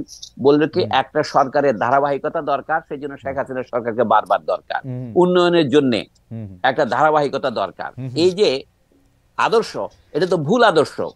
এইটা উন্নয়নের নামে, ধারাবাহিকতার নামে তারা করলো কি, তারা 2040 সন 41 পর্যন্ত ক্ষমতা থাকার স্বপ্ন প্রচার করেছিলেন। তখন ঢাকা বিশ্ববিদ্যালয়ের শিক্ষক সমিতি বা অন্যান্য বিশ্ববিদ্যালয়ে তাদের অনুপাতকারী শিক্ষক সমিতি কি ভূমিকা পালন করেছিলেন? এটার জন্য তাদের বিচার হওয়া দরকার। মানে কি? একটা বিচার হচ্ছে নৈতিক বিচার। আমাদের দেশের লোক নৈতিকতার বোধ হারিয়ে ফেলেছে। আমি যে তাদেরকে জনগণের সামনে দাঁড়িয়ে ক্ষমা প্রার্থনা করতে হবে, এটা হচ্ছে বিচার। অথবা জনগণ তাদের উপরে ঘৃণা বর্ষণ করবে। আচ্ছা ধরেন শয়তানের বিচার করার জন্য মক্কার হাজিরা কি করে? পাথর ছুঁড়ে মারে, প্রতীকী কতগুলি ঢিল নিক্ষেপ করে না? আমরা বলছি এডওয়ার্ড সাইদ লেবানন সীমান্তে গিয়ে দখলকৃত গোলান হাইটসের দিকে কয়েকটা ঢিল ছুড়ে মেরেছিলেন। তখন কি হয়েছিল? আমেরিকান পত্রপত্রিকায় খবর বেরিয়েছিল কি, Edward Saeed professor of violence. অর্থাৎ এখন আমাকে যদি বলেন যে আমি আওয়ামী লীগের বিচারের জন্য ফৌজদারি দেওয়ানি অপরাধ দিয়েছি, এটা তো দেওয়ানি অপরাধ না, এটা তো জনগণের বিরুদ্ধে রাজনৈতিক অপরাধ। তারা যেটা করেছেন, ছাত্রদেরকে সমর্থন তো করেন নাই, তাদেরকে তারা সন্ত্রাসবাদী বলেছেন এবং তারা নির্যাতিত ছাত্রদের উপর মানসিক নির্যাতন চাপিয়ে দিয়েছেন। রাইট। আমাদের বিচার ব্যবস্থাতে মানসিক নির্যাতনের কোনো বিচার নাই স্যার। এটা জুলাই আগস্টে শুধু না, গত 5 বছর 10 বছর 15 বছর যে সময়ে ছিল স্যার, আপনি বহুবার এটা বলেছেন, বক্তৃতায় বলেছেন, টকশোতে বলেছেন, আমরা নিজেরা এক্সপিরিয়েন্স করেছি। তারা যে এইভাবে সরকারের বিভিন্ন অপকর্মকে, আপনি যাদের কথা বলছেন, ঢাকা বিশ্ববিদ্যালয়ের শিক্ষক সমিতি থেকে শুরু করে আমরা নিজেরা, মানে সাংবাদিক থেকে শুরু করে অনেকেই এই কাজটাই করেছেন, বুদ্ধিজীবী বারবার করেছেন। কিন্তু স্যার আমরা এই জুলাই আগস্টের খুনের ঢালাও মামলায় সাংবাদিক, সাহিত্যিক, ক্রিকেটার, শিক্ষক, সংস্কৃতি কর্মীদের নাম দেখতেছি আওয়ামী লীগের সাথে জড়িত এমন কাউকে গ্রেপ্তারও করা হচ্ছে এই একই রকম মামলায়। এইটা কি স্যার ঠিকই আছে বিপ্লব পরবর্তী বা অভ্যুত্থান পরবর্তী? না, এটা ঠিক নাই। আমার কাছে বিপ্লবের পরে অনেক সময় মব জাস্টিস হয়। পৃথিবীর ইতিহাসে যেরকম বিপ্লবের পরে ভায়োলেন্স হয়, যে লোক মারা যায়, আচ্ছা 1971-এর পরে ধরেন, আমরা সকলে জানি ঢাকার খোলা স্টেডিয়ামে আমাদের দেশের একজন বিখ্যাত মুক্তিযোদ্ধা কতগুলি লোককে বিহারি বলে ধরে ওপেন বায়োনেট দিয়ে মারে নাই? তার কি বিচার হয়েছে? এটা তো মার্ডার। মানে তার তো কোনো জুডিশিয়াল পাওয়ার ছিল না, তিনি তো কাউকে না। অর্থাৎ মার্ডার আর এক্সিকিউশনের মধ্যে পার্থক্য আছে, আপনি জানেন, আপনি ম্যাজিস্ট্রেট ছিলেন। আমি জুরিস্ট দাবি করি না, আমি আইনের একজন সাধারণ ছাত্র মাত্র। তো আমার বক্তব্য হচ্ছে, আইন ভঙ্গ হলেই একটা খারাপ উদাহরণ তৈরি হয়েছে, সেই খারাপ উদাহরণ অনুসরণ করা উচিত নয়। আমার বক্তব্য খুব পরিষ্কার। শুধু যদি ঢাকা বিশ্ববিদ্যালয়ের শিক্ষক সমিতি এটা করতো তাতে হতো না, তারা দেশের সমস্ত বিশ্ববিদ্যালয়কে পর্যায়ক্রমে নষ্ট করেছে। কিভাবে নষ্ট করেছে? তারা অযোগ্য লোকদের নিয়োগ দিয়েছে। এটাকে বলা হয়তো স্যার, মাঝখানে একটু বলে, এটাকে বলা হয়তো উপাচার্য লীগ একটা প্রতিষ্ঠিত হয়েছিল স্যার, শিক্ষক। এমনকি আমি পরে শুনছি টোকাই লীগও তারা তৈরি করেছে। না, আমার কথা এইটা হচ্ছে স্বৈরাচার অথবা ফ্যাসিবাদ যে প্রক্রিয়া অর্পণ করে, এটাকে বলে ইংরেজিতে বলে লেট ফ্যাসিজম। মানে অর্থাৎ অনুন্নত দেশের ফ্যাসিজম অনুন্নত প্রকৃতির হয়, তার এফিসিয়েন্সিও কম হয়। বুঝতে পারছেন না? এটা বলার দরকার নেই। আমরা এটা তখন অনেক সময় বলতে, ফ্যাসিজম শব্দটা বলতে আমরা ভয় পেয়েছি। আমরা কিন্তু ধোয়া তুলসী নই কেউ, বুঝতে পারছেন না? আপনি যার অধীনে চাকরি করতেন, নাইমুল ইসলাম খান সাহেব, তো কই তাকে তো গ্রেপ্তার করেনি? তিনি তো জমি বেচা বিক্রি করতেছেন এর মধ্যে। এটা কি করে সম্ভব? আপনি বলছেন যে এই বর্তমান সরকার যে দুর্বল, সে তো আওয়ামী লীগের অপরাধীদের কাউকে গ্রেপ্তার করতে পারেনি। ওই জামাত নেতাদের সাথে বসে কিন্তু এই সাংবাদিক যে নেতাদের নামে অ্যাক্রেডিটেশন কার্ড বাতিল করছে, এগুলি তো মস্করা। মানে যাদের জেলে যাওয়া উচিত, যেমন সোহরাব হাসান প্রথম আলোতে কাজ করেন, তার সাথে মঞ্জুরুল হাসান বুলবুল ছিলেন, কথাবার্তা তো একজন অমৃত সেবী, মৃত সঞ্জীবনী খেয়ে আসছে এরকম মনে হয়, এত বিনয়ী। তো সেই বিনয়ী তো জামাত নেতাদের সাথে বসে খাওয়া দাওয়া করছে। মানে এদের নাম নিতেও আমার খুব অপছন্দ হয়, তবু বলছি আবুল কালাম আজাদ, এই জাতীয় লোকগুলো বসে বসে খাচ্ছে। অথবা প্রধানমন্ত্রীর তথ্য উপদেষ্টা ছিলেন বা ইকবাল সোবহান চৌধুরী, তো এদের কাউকে তো গ্রেপ্তার করে নাই। তো বর্তমান সরকার ঢালাও মামলা দিচ্ছে, এগুলো তো কোনো মামলা টিকবে না, আইনের দৃষ্টিতে টিকবে না। এবং বরঞ্চ এইটা আমি মনে করি, এই যে জনগণের বিপুল আত্মত্যাগের মাধ্যমে, ছাত্রছাত্রীদের বিপুল রক্তপাতের মাধ্যমে যে সরকার এসছে, যা আমরা একটা স্বৈরতন্ত্রের কবল থেকে মুক্তি পেয়ে আনতে কিছুটা নিঃশ্বাস ফেলতে পারছি, সেটার বিরুদ্ধে ষড়যন্ত্র থেকে এই মিথ্যা মামলা দেওয়া। আমার মনে হয় যে প্রফেসর সলিমুল্লাহ খান যেটি বলছেন সেটি আমরা আসলে সবাই মনে রাখতে পারি, যে এই বিচার আসলে জনগণের সামনে ক্ষমা চাওয়া এবং এইরকম একটি বিচার হওয়া উচিত, সেটি আসলে ঢালাও মামলার ক্ষেত্রে না। আমরা মনে হয় যে এটি আসলে অনেকে মনে রাখবেন। এই যে মডেলটা বলি, খালেদ আমাকে বলে যে দক্ষিণ আফ্রিকা যেটা হয়েছিল, ট্রুথ এন্ড রেকনসিলিয়েশন, আমরা দেশের সব মানুষকে জেলে ঢুকাইয়া সব মানুষকে নির্বাসনে দিয়ে দেশ চালাতে পারবো না সোজা কথায়, কিন্তু যে অন্যায় করেছে সেটা যদি আপনি বিচার না করেন, তাহলে আপনি অন্যায়কে সহ্য করলেন।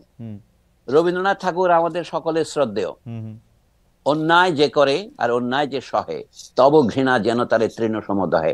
আপনি এদের কোনো বিচার না করেন, বুদ্ধিজীবীরা পাকিস্তান আমলে অন্যায় করেছে 71 সনে, সেই বিচারটা যদি 70-এর দশকে হয়ে যেত, তাহলে পরবর্তীকালে এতগুলি নাটক আমাদের করা লাগতো না। পরবর্তীকালে আমরা অনেক কোলাবোরেটরের বিচারের দাবি তুলেছিলেন 20 বছর পরে, বেগম জাহানারা ইমাম, তার বিরুদ্ধে রাষ্ট্রদ্রোহের মামলা দেওয়া হয়েছিল।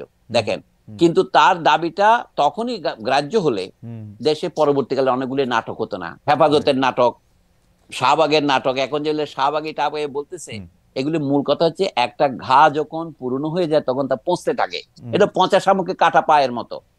আমি বলছি এখনো যদি এই দফায় যদি এরা নিজেরা নিজেদেরকে ক্লিন করে আসে, চীনে যেমন ছিল, কনফেশন করে নিতে হয় যে আমি এটা ভুলটা করেছিলাম, ভাই আমি করব না। আমি শুনেছি আওয়ামী লীগের কোন এক নেতা, মানে প্রথম শ্রেণীর নেতাদের একজন বলে কি আওয়ামী লীগ এখন জনগণের কাছে মাপ চাইতে প্রস্তুত, কিন্তু মাপ তো তাদের নেত্রী চাইতেছে না। মানে চাইলেও আমাদের খুনের অপরাধের কোনো মার্জনা হয় না। রাইট, যারা খুনের সাথে হত্যার সাথে জড়িত তাদের বিচার ফৌজদারি কাটে হবে। কিন্তু রাজনৈতিক ভাবে আমি মনে করি আওয়ামী লীগ তার বৈধতা, নৈতিক বৈধতা হারিয়েছে। ওকে, আওয়ামী লীগ বাংলাদেশে আর কোনোদিন উঠে দাঁড়াতে পারলে আমি মনে করি যে আমাদের রাজনৈতিক পড়াশোনা যা করেছে সবই বৃথা যাবে। Right sir. স্যার মুসলিম লীগ যেমন বিলুপ্ত হয়ে গেছে, আওয়ামী লীগও বিলুপ্তির পথে, এটা আমি দৃঢ়ভাবে বিশ্বাস করি। আওয়ামী লীগ তো ভিন্ন নামে আসবে, কিন্তু পুরনো আওয়ামী লীগ নিজে নিজেকে বিলুপ্ত করে নাই, বাকশাল করে। রাইট, তাকে আবার ফিরিয়ে দেওয়া হয়েছিল, তো সেইটা সে নিজেকে আবার দ্বিতীয় আত্মহত্যা করলো। আপনার মনে পড়ে, আমি বলি, আপনার মনে আছে শামসুর রহমানের প্রথম কবিতার বইয়ের নাম কি? প্রথম রৌদ্রকরটিতে, নো, প্রথম গান দ্বিতীয় মৃত্যুর আগে। রাইট, রৌদ্রকরটিতে সেকেন্ড। এই যে আওয়ামী লীগের দ্বিতীয় মৃত্যুর আগে এই প্রথম গান গেয়েছিলেন শেখ হাসিনা। স্যার আপনি যেটা বলছেন যে আমি মানে সাংবাদিক, সাহিত্যিক, ক্রিকেটার, শিক্ষক বা সংস্কৃতি কর্মী যারা সরাসরি হত্যা বা ফৌজদারি অপরাধের সাথে যুক্ত নন, তারা যদি আসলে প্রকাশ্যে মাপ চাওয়ার মতো নিজেদেরকে ক্লিয়ার করে জায়গায় আসেন, সেটা কি স্যার সমাজের বা রাষ্ট্রের ব্যবস্থা করা উচিত, না নিজেরা করবে? কেমনে করবে স্যার এটা, যদি কেউ এটা? আমি জানি না, আমি তো তাদের একজন। আমি বলছি যে মানুষ যেটা আশা করে যে মানুষ স্বতঃস্ফূর্তভাবে এসে যখন ক্ষমা চায়, আমি যে বাংলাদেশের জনগণের ঐতিহাসিক রেকর্ড হচ্ছে বাংলাদেশের জনগণ প্রতিশোধ পরায়ণ নন। শেখ হাসিনার বিরুদ্ধে যে সমস্ত অভিযোগ আছে তার মধ্যে একটা হচ্ছে তিনি ছিলেন ভয়ানক প্রতিশোধ পরায়ণ। আল্লাহ মালুম সত্য কোনটা আমি জানি না, তবে আমার মনে হয় বাংলাদেশের জনগণ শেখ হাসিনার মতো প্রতিশোধ পরায়ণ নন। শেখ হাসিনার প্রধান সমস্যা হচ্ছে তিনি লেখাপড়া জানতেন না, আমি দুঃখের সাথে বলছি। মানে তিনি ছিলেন এটা প্রমাণ কি, তিনি খালেদা জিয়া ম্যাট্রিক পাশ করেছে কি করে নাই এই কথাটা এতবার বলতেন যে তিনি কিভাবে পরীক্ষা পাশ করেছেন সেই পরীক্ষা থেকে তাকে জিজ্ঞাসা করে নাই। মানে তিনি যেভাবে কথা বলতেন তাতে তার মধ্যে কোনো প্রজ্ঞা আছে এটা মনে হতো না। এটা অ্যাবসলিউটলি রাইট স্যার, কিন্তু তার আশেপাশে যারা ছিলেন বড় বড় সার্টিফিকেটধারী, কারো পিএইচডিও আসে, দুটো একটা দেড়টা, তারাও তো স্যার একই মানে তাকেই মনে করতেন, মানে মানে আমি জানি না, মানে তাহলে ওইটা কেমনে হলো? তারা তো স্যার একটু পড়ালেখা জানতেন, শিক্ষক, সাংবাদিক, বুদ্ধিজীবী, এরা আচ্ছা এখন বলেন, আচ্ছা ধরেন আমার তাদের কথা বাদ দে, আমার যে বন্ধুরা বলছেন বাংলাদেশে আমরা কি কারো প্রজা, আমাকে প্রজাতন্ত্র বলা হয় কেন? প্রজা তো কথাটা হচ্ছে ইংরেজি পাবলিক কথাটার অনুবাদ, রিপাবলিক মানে হচ্ছে থিং অফ দি পাবলিক, মানে বলে জনগণের মাল। আক্ষরিক রি মানে হচ্ছে ল্যাটিন কথা রেসের সংক্ষিপ্ত ফর্ম হচ্ছে আর রি। তো এখন সেইটা আমাদের বন্ধুরা যারা শিক্ষিত, একটা পত্রিকার সম্পাদক, বিশ্ববিদ্যালয়ের অধ্যাপক, অবসরপ্রাপ্ত অধ্যাপক, তারা যদি এটা বোঝে না, তাহলে আপনি শেখ হাসিনার চারপাশে যারা ছিলেন তাদেরকে কি অভিযোগ করবেন? না ঠিকই আছে, এই তো আমাদের গরিব দেশের অধ্যাপকরাও দ্বিতীয় শ্রেণীর অধ্যাপক। প্রথম আলো আর ডেইলি স্টার সম্পর্কে যদি একটু বলতেন যে তাদের আচ্ছা না, আচ্ছা আমি বলি, প্রথম আলোতে আপনি একসময় কাজ করেছেন, প্রথম আলো তো আমি কিছুদিন লিখেছি, কিন্তু গত 16 বছরে প্রথম আলো আমার কোনো লেখা ছাপায় নাই। কিন্তু আমি প্রতিশোধ পরায়ণ নই। এই প্রথম আলো এই 2008 সনে আমার শেষ লেখা চেপেছিল। 16 বছর পর এই 2024-এ আমার একটা ইন্টারভিউ তারা প্রকাশ করেছে, আমার কোনো খবরই ছাপতো না। কিন্তু তারপরেও আমি মনে করি প্রথম আলো হচ্ছে আমাদের দেশের যত পত্রিকা আছে একটা ইনস্টিটিউশন হয়ে দাঁড়িয়েছে। তার বিরুদ্ধে যারা আক্রমণ করছে এটা আমি সমর্থন করি না। তাই আমরা সমালোচনা করবো, পত্রিকাকে পত্রিকাকারে সমালোচনা করবো। সে যে সমস্ত ভুল করেছে সে তো নিজে আত্মসমর্পণ করে বলেছে সেগুলো। তারা গত সামরিক সরকারের সময় দুই নেত্রীকে সরে যেতেই হবে ইত্যাদি লিখেছিলেন, পরে তিনি তার ভুল উপলব্ধি করেছেন। এখনো তা প্রথম আলো একদম নিখাদ আমি এটা বলছি না, তার মধ্যে অনেক খাদ আছে, কিন্তু একটা পত্রিকাকে মানে আক্রমণ করার জন্য তার সামনে গিয়ে গরু জবাই করতে হবে, এটা আমার মনে হয় সঠিক পন্থা নয়। গরু জিনিসটার একটা ঐতিহাসিক প্রতীকী চরিত্র আছে উপমহাদেশে। ভারতে কোনো মানুষ গরু কোরবানি করলে অথবা গরুর মাংস ট্রেনে পাওয়া গেলে তাকে পিটিয়ে মারা হচ্ছে, এই কাহিনীগুলো খবর হয় নাই? এই সাম্প্রদায়িকতা উস্কানি দেওয়ার মতো একটা প্রতীকী ঘটনা কেন আমরা ঢাকায় ঘটাবো? যারা এই পরামর্শ দিচ্ছেন তারা কি খুব বিবেচনা শক্তির পরিচয় দিচ্ছেন? কিন্তু ঢাকায় তো স্যার গরু জবাই করাটা সাম্প্রদায়িক উস্কানি না, কারণ আমরা তো নো নো, এখানে নয়, সেটা নয়। অর্থাৎ প্রথম আলো এবং ডেইলি স্টার ভারতীয় দালাল, ও এইটা দিল্লি বোঝানোর জন্য। স্টারকে দিল্লি স্টার বলা যায়। সুতরাং ভারতীয় দালালদের বিরুদ্ধে গিয়ে আমি গরু জবাই ও করে আচ্ছা। তাকে প্রতীকী যে আপদ করবো, শব্দগুলির মধ্যে তো একটা প্রতীকী তাৎপর্য আছে।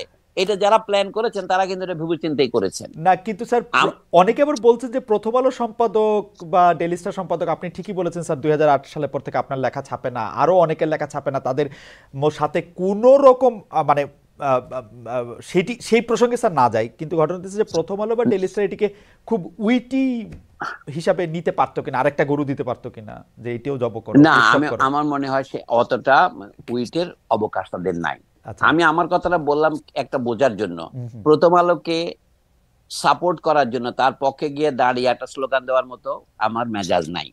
কিন্তু একই সাথে আমি বলবো কি, যেহেতু আমার সাথে প্রথম আলো ভালো ব্যবহার করেনি, লেখক হিসেবে আমাকে সমাজ থেকে একেবারে প্রথম আলো মুছে দিতে চেয়েছিল। যদি আপনাদের এই টিভি টক শো আর এই ইউটিউব না হতো, আমি হয়তো বাংলাদেশের থেকে চলে যেতাম, মানসিকভাবে চলে গিয়েছিলাম। তবু আমি মনে করি যে এই প্রতিশোধাত্মক ব্যবহার সঠিক নয়। আমাদের দেখতে হবে আমাদের জাতীয় কল্যাণ। প্রথম আলোতে আমি বহুদিন দেখেছি, আমি শুধু সেই কৃতজ্ঞতার জন্য বলছি না, প্রথম আলোর মতো একটি ভালো পত্রিকা করেই আপনি প্রথম আলোর জবাব দিতে পারেন। আচ্ছা, তারা কি আনন্দবাজারের বিরুদ্ধে তারা কোনোদিন কিছু বলেছে? আনন্দবাজার যে সমস্ত খবর প্রকাশ করেছে, তসলিমা নাসরিন বলেছে বাংলাদেশে হিন্দুদের উপর অত্যাচার করা হচ্ছে, লিখেছে তসলিমা নাসরিন। তসলিমা নাসরিন কি আনন্দবাজারে প্রকাশিত হয়েছে বাংলাদেশে হিন্দুদের উপর অত্যাচার করা হচ্ছে? এই ধরনের সাংবাদিকতা যে আনন্দবাজার করে, প্রথম আলোর প্রধান ত্রুটি হচ্ছে সে আনন্দবাজারকে নকল করে। তা আপনারা প্রথম আলোর বিরুদ্ধে আন্দোলন করছেন, আনন্দবাজারের বিরুদ্ধেও বলেন না কেন? আমাদের যে বন্ধুরা প্রথম আলোর বিরুদ্ধে মানে আপনার সোশ্যাল মিডিয়া গরম করছেন, আমি তো আনন্দবাজারের বিরুদ্ধে একটা কথা বলতে তাদের দেখি না। আনন্দবাজার তো স্যার আওতার বাইরে, বিদেশি স্যার, এটা কেমনে বলবো? নো নো, আওতার বিরুদ্ধে না। নিউ ইয়র্ক টাইমসও আওতার বাইরে নয়। এটা বলে এখন, তখন বলে আপনি গ্লোবালাইজেশন। আচ্ছা। আর এখন আপনি কিছু বলবেন না। এই যে fake news, misinformation, disinformation, এটা ভারতীয় শুধুমাত্র রিপাবলিক টিভি করছে না, আনন্দবাজারও তো করছে। করছে অনেকটা সফিস্টিকেটেড আধুনিক পদ্ধতিতে। আপনার এটা আওতার বাইরে বলবেন, আমি তো আপনার মধ্যে বায়াসটা আমি আশা করি নাই ভাই। না স্যার, আমি প্রশ্নটা অন্যভাবে করতে চাই স্যার। আমি রিপাবলিক টিভির কথা যখন আপনি বললেন, রিপাবলিক টিভিতে যখনই যা কিছু প্রচারিত হয় এটা দেখেই বোঝা যায় এটা এক্সাজারেটেড। কেউ কোনোদিন, এমনকি ভারতীয় লোকজনেরও রিপাবলিক টিভিকে কখনোই মানে খুব সিরিয়াস হিসাবে নেয় না। আমরা কেন ভারতীয় মিডিয়াকে এত সিরিয়াসভাবে নিব বা মানে? আচ্ছা নেবেন। আচ্ছা, ভারতের হিন্দুস্তান টাইমস অথবা দি হিন্দু, এইগুলি তো আন্তর্জাতিক খ্যাতিসম্পন্ন পত্রিকা, তাই নয় কি? রাইট। তো দি হিন্দুতে কি খবর হয়েছিল? আমাকে তো 3 দিন হিন্দুতে চিফ অ্যাডভাইজার বানিয়ে রেখেছিল, 5ই আগস্ট থেকে 8ই আগস্ট পর্যন্ত। ডক্টর মোহাম্মদ ইউনূস শপথ নেওয়ার আগে পর্যন্ত আমি 3 দিন তো মানে হিন্দুর চোখে চিফ অ্যাডভাইজার ছিল। এই তার মানে বোঝা যাচ্ছে কি নিউজের ভিত্তি কত দুর্বল। কোন রকমের খবর না নিয়ে তারা খবর ছেপে দেয়। যেহেতু হিন্দুতে ছেপেছে, সারা ভারতের বিভিন্ন পত্রিকা অন্যান্য হিন্দি ভাষায়, অহমিয়া ভাষায়, উড়িয়া ভাষায় ছাপা হয়েছে। যা হোক, আমার বক্তব্য হচ্ছে কি, প্রথম আলোকে ডিফেন্ড করা নয়। আমি মনে করি সাংবাদিকতার উপর আক্রমণ করা আমাদের জন্য লাভজনক হবে না। সাংবাদিকতার সমালোচনা করতে হবে সাংবাদিকতা দিয়ে, মিথ্যা খবরের সমালোচনা করতে হবে সত্য খবর দিয়ে। আমি বই ব্যান করার পক্ষে নয়। পত্রিকা এই যে প্রথম আলো ব্যান করতে হবে যারা বলছে, এগুলো হচ্ছে উগ্রতা, এটা সঠিক হবে না। আমি জাতির স্বার্থেই বলছি, প্রথম আলোর স্বার্থে নয়। স্যার ওই প্রসঙ্গটা যখন আসলোই, মানে আপনি হিন্দুর একটা আর্টিকেলের কথা বললেন, যে অনেকেই দেখা গেছে যে অনেকের চাওয়া ছিল যে আপনি সরকারে থাকবেন, অন্তর্বর্তীকালীন সরকারে, আপনার নেতৃত্বে শিক্ষা সংস্কার হোক, সরকারের নিয়োগ প্রক্রিয়া সংস্কার হোক, পিএসসি সংস্কার হোক, বিশ্ববিদ্যালয় সংস্কার হোক। আসলে যতগুলি সংস্কারের ব্যাপারে আপনার কথা যতজন শুনেছে তারা সবাই চেয়েছিল যে এইগুলির ব্যাপারে আপনার একটা প্রকাশ্য অংশগ্রহণ থাকুক। এটি কি মানে এটি নিয়ে আপনি কিছু বলবেন কিনা, যে জনগণ এটা আসলে খুব জানতে চাচ্ছে, যে আপনি আমাকে অনুষ্ঠান শুরুর আগে বলছিলেন স্যার, অনুষ্ঠান আগে বলছিলেন যে আমি এত এত এত এত ফোনের মধ্যে কি দেখি এটা লোকে বলে। আমি দেখছিলাম যে লোকে কি বলে, লোকের মধ্যে একটা বড় অংশ এটি বলছে যে আপনাকে আসলে সরকারে দেখা গেল না কেন, নিলেন না কেন, থাকলেন না কেন, এরকম একটা প্রশ্ন স্যার। আচ্ছা, এখনকার যে সরকার, এটা হচ্ছে আপদকালীন সরকার, আমরা অন্তর্বর্তীকালীন বলি আর কি, তাই না? এখন এখানে প্রধান ব্যক্তি হচ্ছেন ডক্টর মোহাম্মদ ইউনূস, যার খ্যাতি জাতীয় সীমানার বাইরে ছড়িয়েছে। আপনি যদি বলেন যে আনন্দবাজার সঙ্গে কথা বলা যাবে না যেহেতু এটা আমাদের সীমানার বাইরে, না না, আমি বলা যাবে না আমি বলি নাই, আমি বলছি যারা এই আহ্বান জানাচ্ছে তারা হয়তো ভাবতেছে এই আয়ত্তের বাইরে, কারণ বাজারের না, তো না। আমি বলছি আর কি, স্যার। এখন ডক্টর ইউনূস এতগুলি পুরস্কার পেয়েছেন আন্তর্জাতিক ভাবে, হ্যাঁ হ্যাঁ, শুধু নোবেল পুরস্কার তো নয়, তিনি ম্যাগসেসে পুরস্কার থেকে শুরু করে আমেরিকান কংগ্রেসের গোল্ড মেডাল, প্রেসিডেন্ট মেডাল, তার পুরস্কারের তালিকা করতে গেলে এক জীবন পার হয়ে যাবে। রাইট। তো এইরকম আন্তর্জাতিক খ্যাতি সম্পন্ন একটা লোক এই শূন্যস্থান পূরণ করেছেন।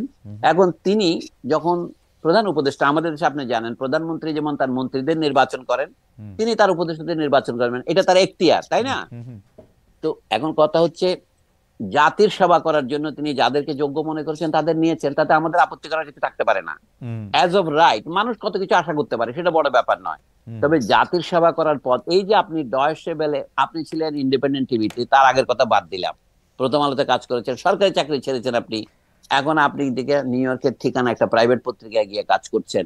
আমিও সেরকম নানা জায়গা থেকে দেশের সেবা করার যে সুযোগ আছে সেটা আমি ব্যবহার করব। মানে আমি যে জাতীয় সমাজ, যেটাকে অনুবাদ করতে না পারে আমাদের বাঙালিরা, মানে এটাকে সুশীল সমাজ বলে।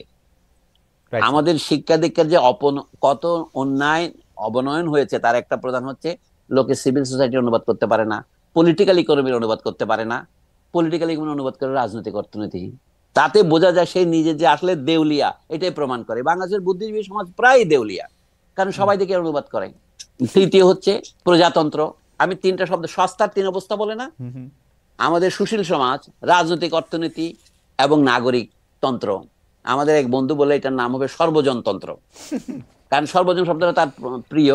তা আমি বলছি এই অবস্থায় কথা বলা খুব মুশকিল। আমার কাজ হলো একজন নাগরিক হিসেবে, আপনি উপদেষ্টা হলেন কি হলেন না বড় ব্যাপার নয়, আপনি আমাকে বলেন, আমি আমার কর্তব্য পালনে যেখানে যেখানে বিচ্যুত হয়েছি সেখানে সংশোধন করে দেন, সেটা করব। উপদেষ্টা হওয়াটা কোনো বড় ব্যাপার নয়।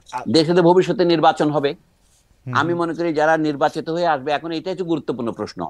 সংবিধান সংশোধনের জন্য আমাদের যেটা দরকার, আমাদের একটা গণপরিষদের নির্বাচন দরকার, কনস্টিটিউয়েন্ট অ্যাসেম্বলি দরকার, এবং সেই কনস্টিটিউয়েন্ট অ্যাসেম্বলি সংবিধান প্রণয়নের পর নিজেকে অবলুপ্ত করতে পারে অথবা নিজে আরো কয়েক বছর সরকার পরিচালনার দায়িত্ব করতে পারে। একটা উদাহরণ দিই আপনাকে। স্যার আমাকে যদি 20টা সেকেন্ড সময় দেন, আমাদের এই অনুষ্ঠানটা আপনার চ্যানেল 24ও সরাসরি সম্প্রচার করছিল, কিন্তু তাদের হচ্ছে এখন টপ অফ দা আওয়ারের জন্য ফিরে যেতে হবে, কিন্তু আমরা থাকছি আপনার সঙ্গে। স্যার আপনি উদাহরণটা দেন, তারপর আমি শেষ প্রশ্নটা করব। আচ্ছা, আমি উদাহরণটা দেই। এই যে লিগ্যাল ফ্রেমওয়ার্ক অর্ডার পাকিস্তান সরকার যেটা দিয়েছিল 1970-এ, লক্ষ্য করে 1954 সনে পাকিস্তানের পূর্ব পাকিস্তানের নির্বাচন হয়েছিল পৃথক নির্বাচন ব্যবস্থার মাধ্যমে, হিন্দু মুসলমান আলাদা ভোট দিত। 1970-এ প্রথম সম্মিলিত নির্বাচন হলো। সেই নির্বাচনে কি শর্ত দিয়েছিল?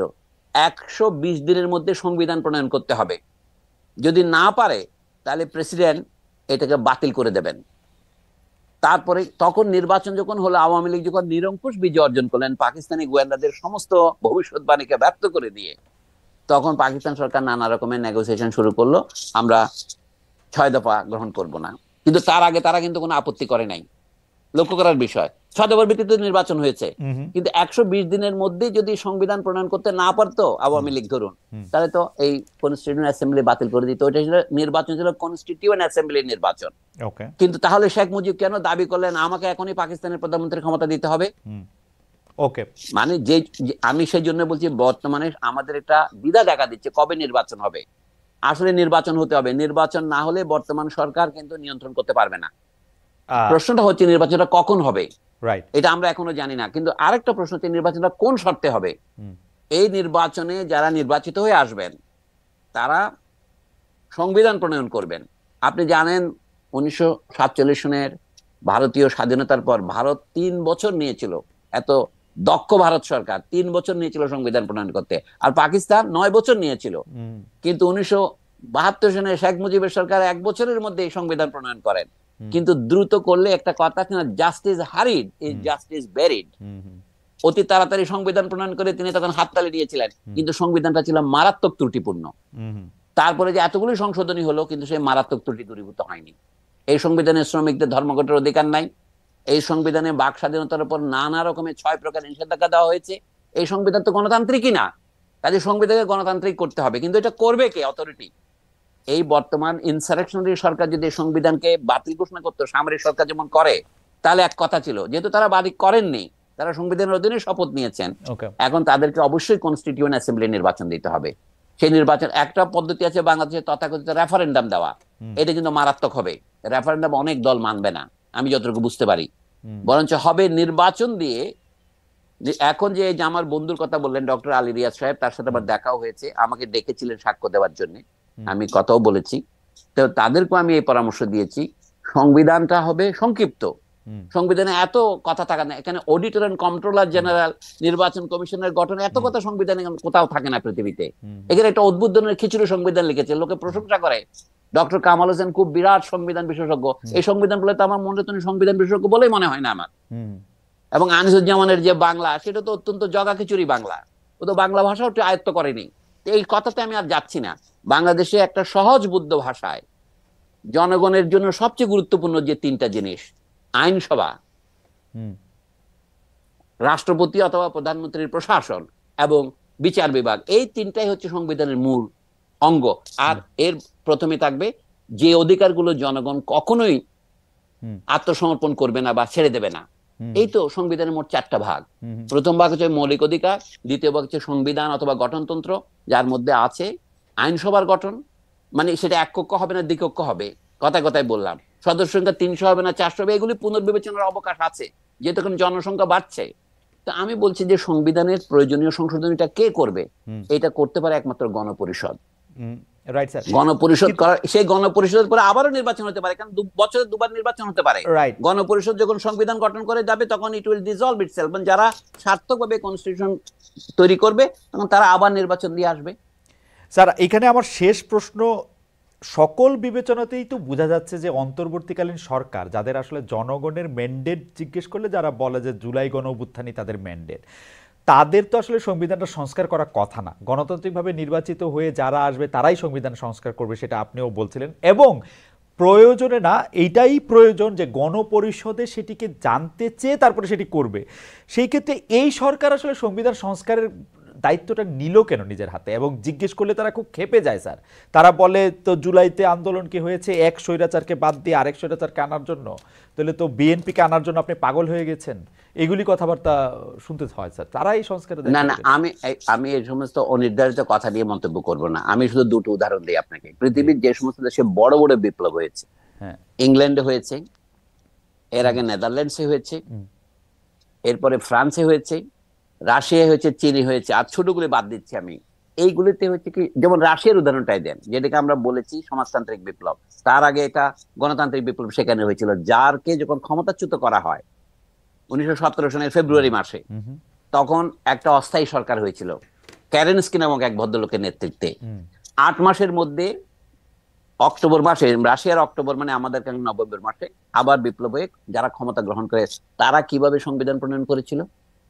তখন রাশিয়া, এই যে আমরা সোভিয়েত ইউনিয়ন বলি, সোভিয়েত মানে হচ্ছে পরিষদ। কি সোভিয়েত ছিল? Soviet of workers and soldiers deputies, শ্রমিক প্রতিনিধি এবং সৈনিকদের প্রতিনিধি। বর্তমান সরকারের প্রধান দুর্বলতা হচ্ছে সৈনিকদের সাথে তার কোঅর্ডিনেশনের অভাব। যদি তাদের নিজেদের, যেমন ইরানিরা যখন বিপ্লব করার পর গোটা সেনাবাহিনীকে কর্তৃত্বে নিয়েছে এবং তারা রেভলিউশনারি গার্ড করেছে, বর্তমান সরকার সেরকম করেনি। এখন তারা যে ক্ষমতা গ্রহণ করেছে, এটা বাস্তব সত্য। আমি আগেই বলেছি শূন্যতা পূরণের সরকার এটা। কিন্তু তারপরেও রাষ্ট্র চলতে হলে কতগুলো আইনের মাধ্যমে চলতে হয়। পুরনো আইনগুলো কিন্তু চলছে সব জায়গাতে। 1972 কি হয়েছিল বাংলাদেশে? প্রেসিডেন্টের একটা অর্ডিন্যান্স দিয়ে বলা হয়েছিল লজ কন্টিনিউয়েন্স অর্ডিন্যান্স, অর্ডার, তাই না? আগের ল গুলো চালু থাকবে। এটা ব্রিটিশ আমলের ল গুলো এইভাবেই চালু আছে আমাদের এখানে। তো এই সরকার তো কোনো লকে বাতিল করে নাই, সংবিধানকেও বাতিল করে নাই। শুধুমাত্র সংবিধানের অধীনে যে নির্বাচন হয়েছিল, সেই নির্বাচন 3টা নির্বাচনে ছিল ভুয়া নির্বাচন। সুতরাং সেই নির্বাচনগুলি ছিল অবৈধ। সেই ক্ষেত্রে আমার মনে দাবি করা উচিত, আমি দুটো কথা বলে শেষ করি।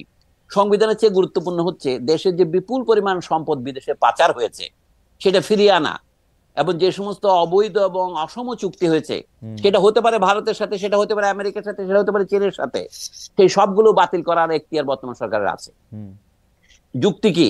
হাসিনার আমলে 3টা সরকারি অবৈধ ছিল, এমনকি 2009 সনের নির্বাচনে বৈধ কিনা এই বিষয়ে আমার সন্দেহ আছে। 14, 18, 24 নির্বাচন তো স্পষ্টতই অবৈধ। কাজে অবৈধ সরকারের অধীনে যে সমস্ত আইন হয়ে গেছে সেগুলি বাতিল করতে পারবে না। মানে যে সমস্ত কাজ বাস্তবায়িত হয়ে গেছে, এগুলি ফেথ অ্যাকমপ্লিশড অ্যাক্ট, কিন্তু যেগুলো আছে এটি টাকা ফেরত আনা উচিত। যদি আপনি এটা না পারেন, জনগণের মধ্যে যদি সেই টাকা ফেরত দিতে না পারেন, অন্তত দেশের শীর্ষ যে সমস্ত ব্যবসায়ী কোম্পানি ভুয়া কোম্পানি করে লোন নিয়ে দেশকে ধ্বংস করেছে, তাদের অন্যান্য ব্যবসার থেকে টাকাটা তুলে এই ব্যাংকে যেগুলি ক্ষতিগ্রস্ত তাদের ফেরত দিতে হবে। যদি অর্থনৈতিক ক্ষেত্রে বর্তমান সরকার কি করছে আমরা জানি না প্রকৃত প্রস্তাবে, এটা হচ্ছে এর প্রধান দুর্বলতা। আপনি সংবিধান নিয়ে বলছেন তার কর্তৃত্ব আছে কিনা, সংবিধান না যতদিন না থাকে ততদিন অর্ডিন্যান্স বলে দেশ চালানো যায়।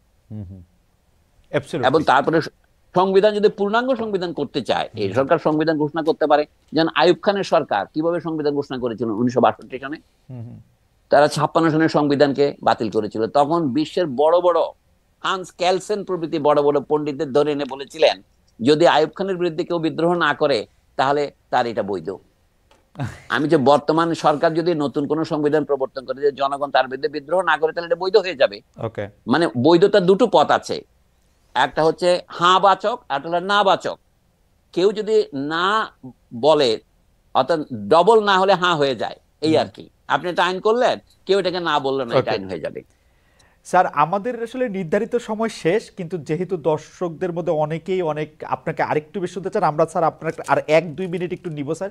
সেটি হচ্ছে যে এই সরকার তো একটি শূন্যতার মধ্যে ক্ষমতা এসছে এবং তাদের নানা ধরনের জঞ্জাল, প্রতিষ্ঠানগুলি ধ্বংস করা হয়েছে, সেগুলির পৃষ্ঠতত্ত্ব, এই সবগুলি সংবিধানের মধ্যে আইসা পড়লো কেন? মানে কি অ্যাজ ইফ আমরা যদি একটা অন্যরকম সংবিধান হতো, শেখ হাসিনা কম ফেসিস্ট হতেন, বা আমাদের যদি আমেরিকার সংবিধানের মতো একটা সংবিধান থাকতো, সেইটিকে শেখ হাসিনা কে একনায়কতন্ত্র হওয়ার পথে বাধা থাকতো। সংবিধানটার উপরে আইসা পড়লো কেন এই মানে এই লাইটটা?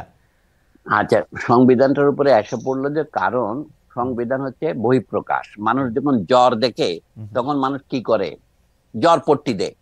এটা হলো বাইরের থেকে, এটা হলো কিন্তু বলে কি এটা হলো হাতুড়ি চিকিৎসার মতো, অর্থাৎ এটা হলো লক্ষণের চিকিৎসা। তবু আমি যেটা অমূলক নয়, আসল কথা বলি। অনেকে বলে চাচ্ছেন যে রাষ্ট্রপতি এবং প্রধানমন্ত্রীর ক্ষমতার মধ্যে একটা ভারসাম্য প্রতিষ্ঠা করতে হবে। মানে প্রত্যেকে তো একটা মত আছে, বুঝতে পারছেন না? বাংলাদেশে যত রাজনৈতিক ব্যক্তি আছে প্রত্যেকের একটা রাজনৈতিক মত আছে, সকলেই মাস্টার। এত কথার মধ্যে আমি একটা কথা বেছে নিচ্ছি, কিন্তু তাতে একটা অচলাবস্থা তৈরি হবে।